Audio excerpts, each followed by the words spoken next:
ایسا کیا ہے اس بالاج میں جو تم نے اس سے نکاح کر لیا؟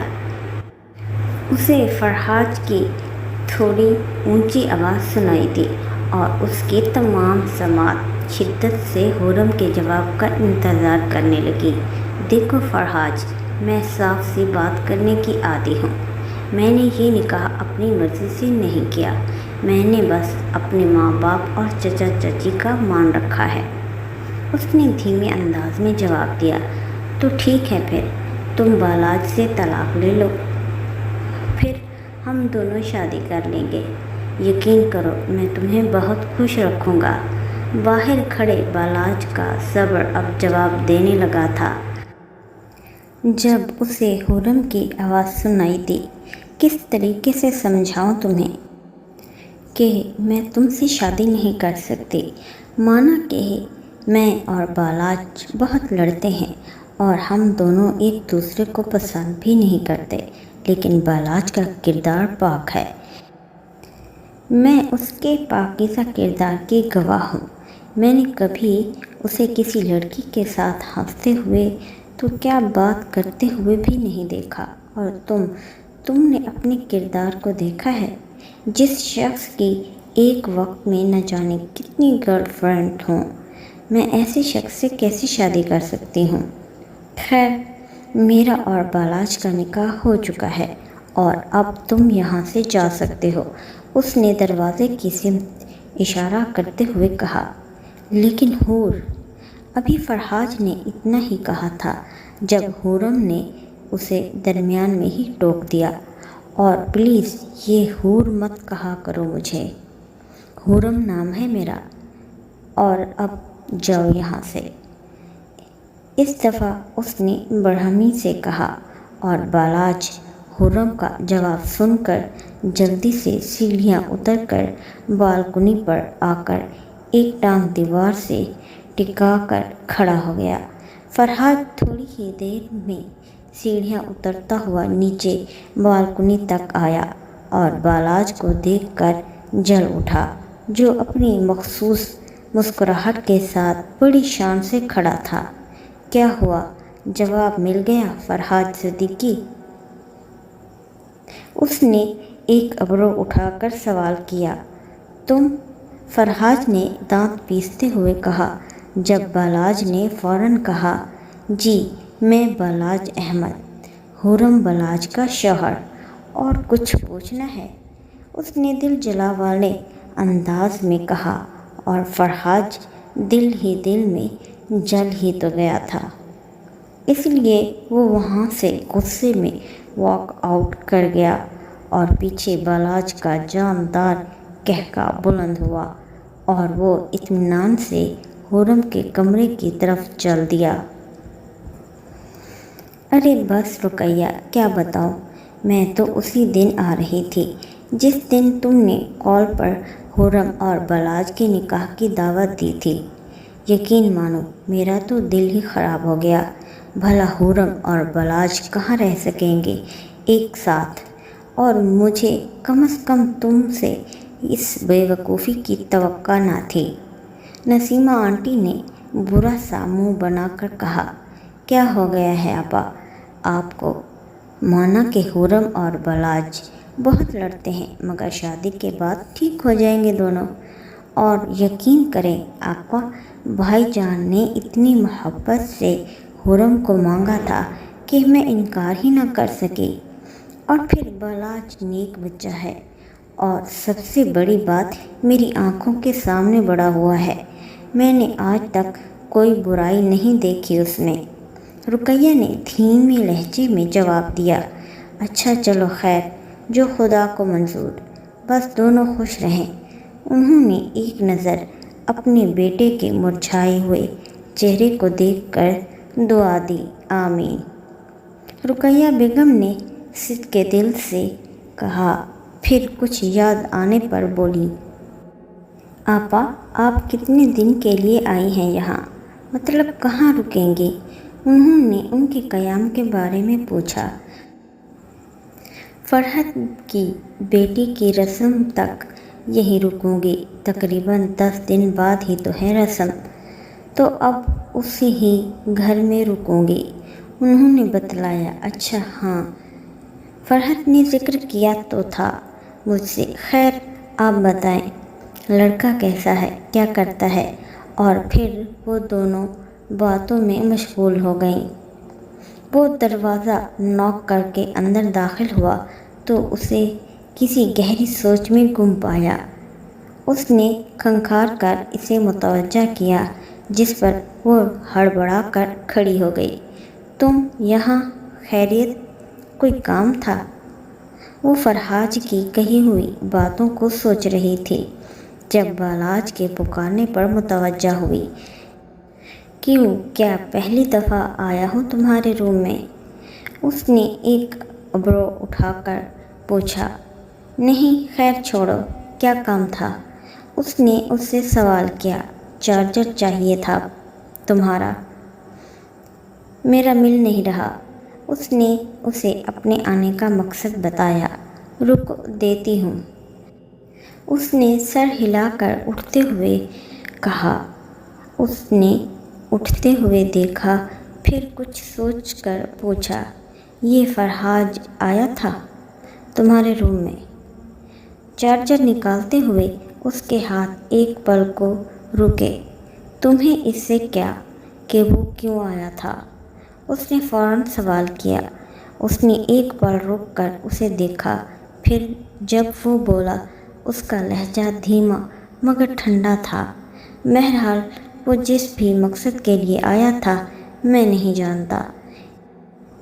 اس نے دل ہی دل میں اپنے جھوٹ پر اللہ سے معافی مانگی اور پھر 2 قدم آگے بڑھ کر آگے آیا۔ مگر یہ بات اپنے دماغ میں بٹھا لو خرم کہ اب وہ مجھے تمہارے آس پاس نظر نہ آئے، ورنہ اس کا حشر وہ کروں گا کہ ساری دنیا دیکھے گی۔ اس نے اسے وارن کرتے ہوئے کہا، جس پر خرم نے اسے گھور کر دیکھا۔ یہ دھمکی کس کو دے رہے ہو ہاں تم؟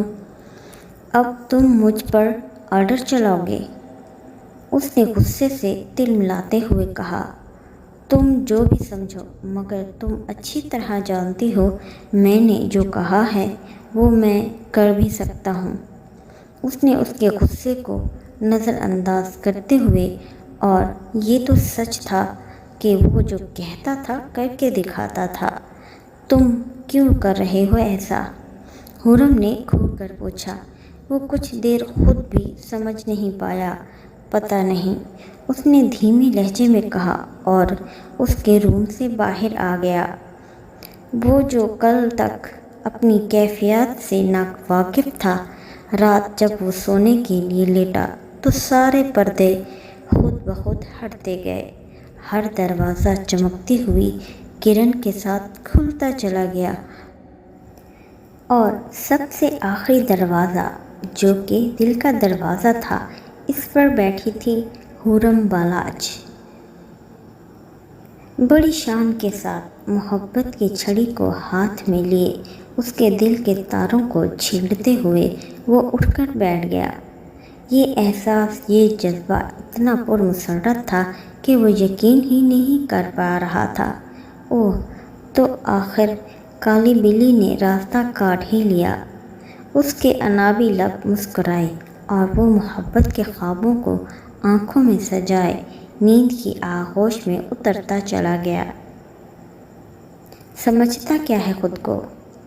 مجھ پر، خرم جبران پر آرڈر چلائے گا اب وہ؟ ابھی شادی نہیں ہوئی تو وہ اتنے آرڈر چلا رہا ہے، شادی کے بعد میرا کیا ہوگا؟ اے اللہ، آپ کو وہی پہاڑی بھالو ملا تھا میرے لیے؟ کیا صرف وہی بچا تھا دنیا میں؟ اس کا لہجہ روحانسا ہو گیا۔ لیکن میں اپنے ساتھ یہ ظلم ہونے نہیں دوں گی۔ میں اسے 2 منٹ برداشت نہیں کر سکتی، اور کہاں کہ پوری زندگی۔ کچھ تو کرنا پڑے گا خرم۔ سوچو سوچو، ایسا کیا کروں کہ یہ رشتہ، یہ نکاح ختم ہو جائے؟ کیا کروں میں؟ انہی سوچوں کو سوچتے ہوئے نہ جانے کب نیند کی دیوی اس پر مہربان ہوئی، اور وہ پرسکون نیند سو گئی۔ کبھی کبھی ہم یہ سوچتے ہیں کہ ہمارے ساتھ غلط ہو رہا ہے، ہم پر ظلم ہو رہا ہے، مگر شاید یہ ہم بھول جاتے ہیں کہ وہ اللہ جو انسان کی رگ جان سے بھی زیادہ اس کے قریب ہے، وہ کبھی اپنے بندوں کے لیے غلط فیصلہ نہیں کرتا۔ بے شک اس کے ہر کام میں کوئی نہ کوئی مصلحت پوشیدہ ہوتی ہے جو صحیح وقت آنے پر ہی پتہ چلتی ہے، اور ہمیں بس صبر کے ساتھ اس وقت کا انتظار کرنا ہوتا ہے۔ وہ یونی سے واپس جا رہا تھا جب اس کی ہیوی بائک سے ایک لڑکی کا ایکسیڈنٹ ہوتے ہوتے بچا۔ وہ بائک سے اتر کر اس لڑکی تک آیا۔ آپ ٹھیک تو ہیں نا مس؟ چوٹ تو نہیں لگی آپ کو؟ وہ ہمدردی سے اس لڑکی سے پوچھ رہا تھا، جبکہ وہ لڑکی بنا پلک جھپائے یکٹک اسے دیکھی ہی جا رہی تھی۔ ہیلو مس، اس نے اس لڑکی کی آنکھوں کے آگے ہاتھ لہرایا جس سے اس کا ارتقا ٹوٹا۔ آپ بلاج ہیں نا؟ بلاج احمد، اس نے تجسس سے پوچھا۔ جی میں ہی ہوں بلاج احمد، پر آپ کون اور مجھے کیسے جانتی ہیں؟ اس نے حیرت سے پوچھا۔ اسے یاد نہیں تھا کہ اس نے کبھی کسی لڑکی سے کام کے علاوہ کوئی بات کی ہو، تو پھر یہ لڑکی کون تھی جو بس اپنی گہری بھوری آنکھوں کے ساتھ اسے تکے ہی جا رہی تھی؟ میں رمشا حسن، تمہارے اسکول کی دوست۔ یاد ہے ہم نے 6 کلاس تک ساتھ پڑھا تھا اور ہماری دوستی 4 کلاس میں ہوئی تھی۔ جب میں گر گئی تھی تو تم مجھے میڈم کے پاس لے گئے تھے، یاد ہے نا بلاج؟ اس نے ایک آس سے اس کی آنکھوں میں دیکھتے ہوئے کہا۔ ارے یاد آیا، تم چشمش ہو نا، جو ہر پیریڈ میں روتی رہتی تھی؟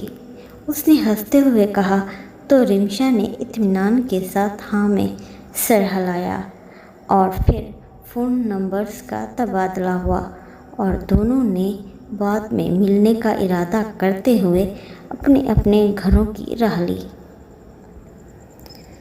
وہ 4 کلاس میں تھی جب اسکول کے گراؤنڈ میں بھاگتے ہوئے کسی پتھر سے ٹکرا کر گر گئی۔ اس کے گھٹنے سے خون نکل رہا تھا اور ہتھیلیاں بھی چھل چکی تھیں۔ اس نے اٹھنے کی کوشش کی مگر ناکام رہی۔ تب وہ بلاج ہی تھا جو اسے سہارا دے کر میڈم کے پاس لے گیا تھا، پھر اس کی فرسٹ ایڈ بھی کروائی تھی۔ وہ خاصی خاموش طبع کی تھی، 2-3 دوستوں کے علاوہ نہ تو کسی سے بات کرتی تھی اور نہ ہی کسی کے ساتھ کھیلتی تھی۔ پھر جب بلاج نے اس کی مدد کی تو وہ بلاج اچھے دوست بن گئے، مگر یہ دوستی 2 سال ہی چلی اور پھر رمشا اپنی فیملی کے ساتھ دوسرے شہر میں چلی گئی۔ وہ اپنے لیے نئے اسکول میں اداس رہتی۔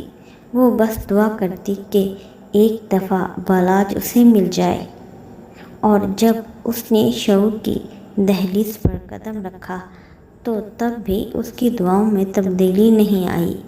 وہ تب بھی دعائیں کرتی تھی کہ بس ایک دفعہ وہ اسے مل جائے۔ پھر اس نے امید چھوڑ دی اور آج وہ مل گیا تھا۔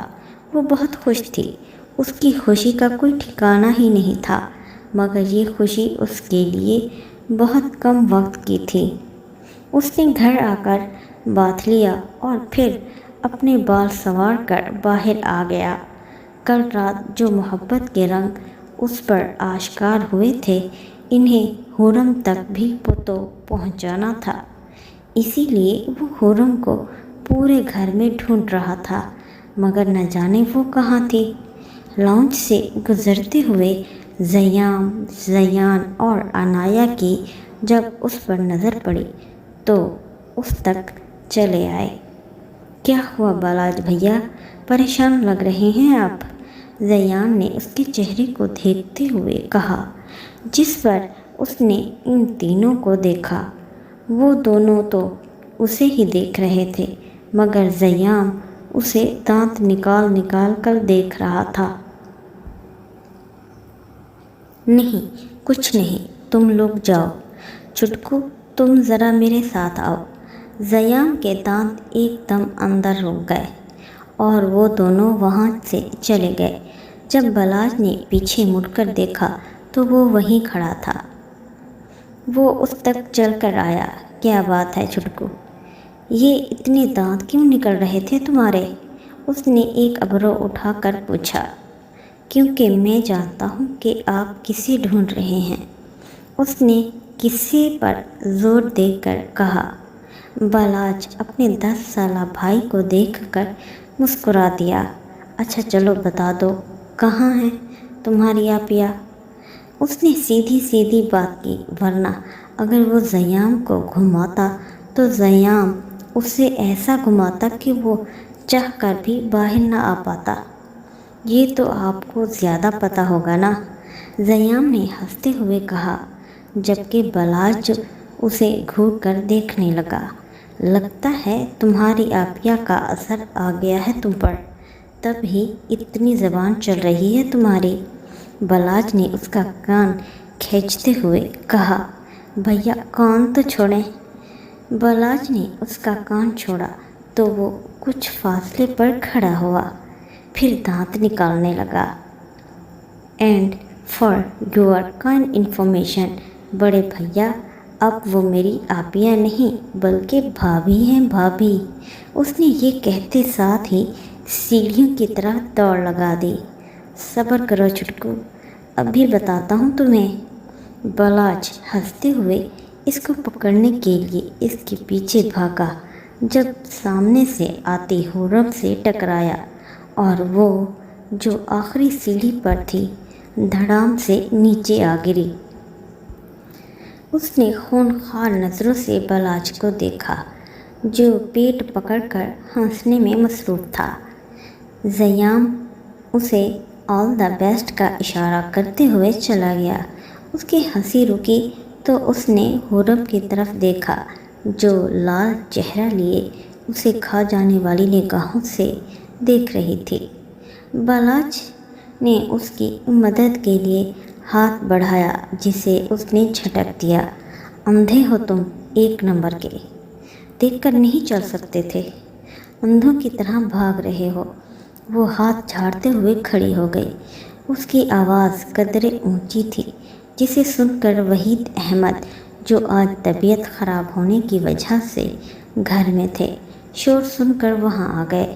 ارے بھائی، یہ خورم کیوں چیخ رہی ہے؟ وحید احمد سیڑھیوں سے تھوڑے فاصلے پر تھے جب بلاج نے اس کی آنکھوں میں چمک دیکھی۔ وہ آخری سیڑھی پر پاؤں موڑ کر بیٹھ گئی اور زور زور سے رونا شروع کر دیا۔ بلاج نے اسے ناسمجھی سے دیکھا۔ جب وحید احمد قریب آئے، کیا ہوا خورم بیٹا، رو کیوں رہی ہو؟ وحید احمد نے قریب آ کر کہا، جس پر بلاج نے ابھی کچھ کہنے کے لیے لب کھولے ہی تھے کہ خورم وحید احمد کے گلے لگ کر زور زور سے رونے لگی۔ چاچو، میں سیڑھیاں اتر رہی تھی جب بلاج نے مجھے سیڑھیوں سے دھکا دے کر گرا دیا۔ وہ ڈرامائی انداز میں آنسو بہانے لگی۔ وحید احمد نے غصے سے بلاج کو دیکھا، جو شوق کے عالم میں روتی ہوئی خورم کو دیکھ رہا تھا۔ یہ وہ کیا کہہ رہی تھی؟ ابھی وہ شوق سے باہر نہیں آیا تھا جب وحید احمد قریب آئے اور ایک زوردار تھپڑ اس کے گال پر دے مارا۔ خورم سارا رونا بھول کر منہ کھولے یہ منظر دیکھنے لگی۔ شرم نہیں آئی تمہیں اتنی چھوٹی حرکت کرتے ہوئے؟ اگر بچی کے زیادہ لگ جاتی تو؟ اگر سر پھٹ جاتا تو؟ پاگل ہو تم کیا؟ بیوی ہے وہ تمہاری۔ اپنی حرکتوں سے باز آ جاؤ بلاج، ورنہ اتنا ماروں گا کہ ساری زندگی یاد رکھو گے۔ وحید احمد غصے سے دھاڑے اور اس نے انہیں کوئی جواب نہیں دیا، بس ایک افسوس بھری نظر